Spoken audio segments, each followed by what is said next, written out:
மக்களின் அடிப்படை ஜனநாயக உரிமையை கேள்விக்கு உள்ளாக்கும் சிறப்பு தீவிர திருத்தம். தமிழக வெற்றிக் கழகம் கண்டனம். தமிழ்நாட்டில் வாக்காளர் சிறப்பு தீவிர திருத்தம் மேற்கொள்ளப்பட இருப்பதாக இந்திய தேர்தல் ஆணையம் அறிவித்திருக்கிறது. ஏற்கனவே பீகார் மாநிலத்தில் வாக்காளர் சிறப்பு தீவிர திருத்தம் குறித்த அறிவிப்பு வெளியான போதே தமிழக வெற்றிக் கழகம் சார்பில் அதை கடுமையாக எதிர்த்து அதன் உள்நோக்கம் குறித்து எச்சரித்தோம். அப்போது எச்சரித்தது போலவே பீகாரில் லட்சக்கணக்கான வாக்காளர்களின் பெயர்கள் பட்டியலில் இருந்து நீக்கப்பட்டன. குறிப்பாக இந்த சிறப்பு தீவிர திருத்தம் மூலம் மத சிறுபான்மையினர் உள்ளிட்ட சில குறிப்பிட்ட வாக்குகள் குறிவைத்து நீக்கப்பட்டிருப்பதாக எதிர்க்கட்சிகள் தொடர்ந்து குற்றம் சாட்டி வருகின்றன. மேலும் வாக்காளர் சிறப்பு தீவிர திருத்தம் குறித்து வழக்கு உச்சநீதிமன்றத்தில் விசாரணையில் இருக்கிறது. முதல் கட்ட சிறப்பு தீவிர திருத்தம் குறித்த தெளிவான விளக்கங்கள் அளிக்கப்படாத நிலையில் இரண்டாம் கட்ட திருத்தத்தை மேற்கொள்வது எந்த வகையில் சரியான நகர்வாய் இருக்க முடியும்? தமிழ்நாட்டில் மொத்தம் 6,36,00,000 வாக்காளர்கள் இருக்கிறார்கள். இவர்கள் அனைவரும் பெயரையும் வெறும் 30 நாட்களில் எப்படி சரிபார்க்க முடியும்? இந்த வாக்காளர் சிறப்பு தீவிர திருத்தங்கள் வாயிலாக பீகாரில் நடைபெற்றதைப் போலவே தமிழ்நாட்டிலும் சிறுபான்மையினர் உள்ளிட்ட சில குறிப்பிட்ட வாக்குகள் குறிவைக்கப்பட வாய்ப்பு இருக்கிறது என எதிர்க்கட்சிகள் தொடர்ந்து முழக்கமிட்டு வருகின்றன.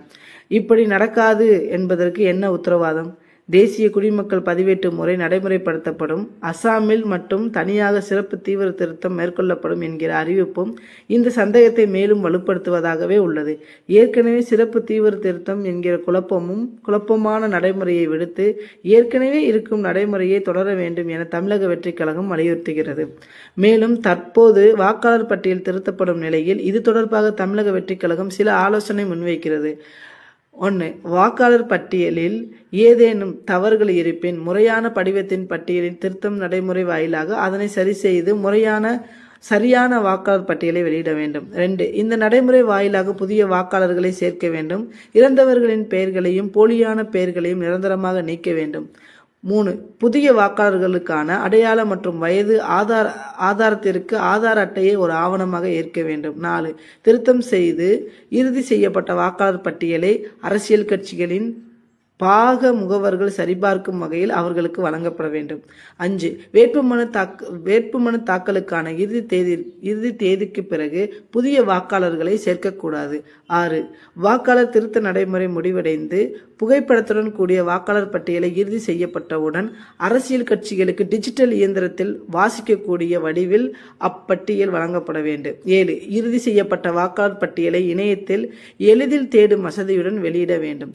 நம் மண்ணின் மக்களின் உரிமையை காக்க அரசியல் வேற்றுமைகளை புறந்தள்ளி இந்த விவகாரத்தில் அனைத்து எதிர்க்கட்சிகளும் ஒன்றிணைய வேண்டும் எனும் நிலைப்பாட்டில் தமிழக வெற்றிக் கழகம் உறுதியாக இருக்கிறது. அதே சமயம் வாக்காளர் சிறப்பு தீவிர திருத்தத்தை வெறும் வாக்கு அரசியல் லாபத்திற்காக பயன்படுத்திக் கொள்ள நினைக்கும் திமுக சூழ்ச்சியை அறிந்தே இருக்கிறோம்.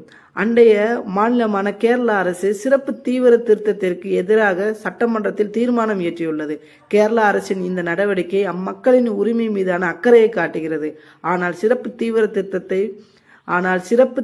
தீவிர திருத்தத்தை கடுமையாக எதிர்ப்பதாக காட்டிக்கொள்ளும் திமுக இது குறித்து சட்டமன்றத்தில் தீர்மானம் நிறைவேற்றாதது ஏன்? தொகுதி மறுவரையறை எதிர்க்கும் அனைத்து கட்சி கூட்டத்திற்கு அரசு சார்பில் தமிழக வெற்றிக் கழகத்திற்கு அழைப்பு விடுக்கப்பட்டது. எனவே அதில் கலந்து கொண்டு மக்கள் உரிமைகளுக்காக தமிழக வெற்றிக் கழகத்தின் நிலைப்பாட்டினை தெரிவித்தோம். ஆனால் சிறப்பு தீவிர திட்டத்திற்கு எதிரான திமுகவின் அனைத்து கட்சி கூட்டத்திற்கான நோக்கத்தையும் பின்னணியும் மக்கள் அறியாமல் இல்லை. தேர்தல் நெருக்கத்தில் திமுகவின் இத்தகைய முன்னெடுப்பின் நோக்கம் திமுக அரசு மீது வரிசை கட்டி வரும் ஊழல் புகார்களில் இருந்த மக்களை திசை திருப்பும் கபட நாடக அரசியலே ஆகும். சிறப்பு தீவிர திட்டத்திற்கு எதிராக ஏற்கனவே தமிழ்நாட்டில் முதல் குரலாக ஓங்கி ஒழித்தது தமிழக வெற்றிக் கழகத்தின் குரல்தான். இதை நாட்டு மக்களும் நன்றாகவே அறிவார். நாம் முதலாக குரல் எழுப்பிய அந்த நேரத்தில் திமுக தூங்கிக் கொண்டிருந்ததா, ஒன்றிய பாஜகவுடன் மறைமுக உறவுக்காரராக இருந்ததால் மறதி மயக்கத்தில் இருந்ததா, ஏதோ இப்போது மட்டும் சிறப்பு தீவிர திட்டத்திற்கு எதிராக முதலில் விழித்துக் கொண்டது போலவும் தான் மட்டுமே ஜனநாயக உரிமையின் ஒற்றை பாதுகாவலன் போலவும் கபட நாடக வேடத்தை போன்றுள்ளது. அப்பட்டமான ஏமாற்று வேலை இந்த விவகாரத்தில் அனைத்து கட்சி கூட்டம் என்ற பெயரில் கூட்டணி கட்சிகளை ஏமாற்றுவது போல எல்லோரும் ஏமாற்றி விடலாம் என்று திமுக நினைக்கிறது. இந்த கேள்விகள் மக்கள் மனதில் எழுந்துள்ளன. எனவே திமுகவின் கபட நாடகத்தில் மக்கள் நம்ப தயாராக இல்லை. ஜனநாயகத்திற்கும் மக்கள் உரிமைகளுக்காகவும் காத்திரமாக குரல் கொடுப்பதில் தமிழக வெற்றிக் கழகம் எப்போது முதல் இயக்கமாக இருக்கிறது. இதை தமிழ்நாட்டு மக்கள் அனைவரும் அறிவார்.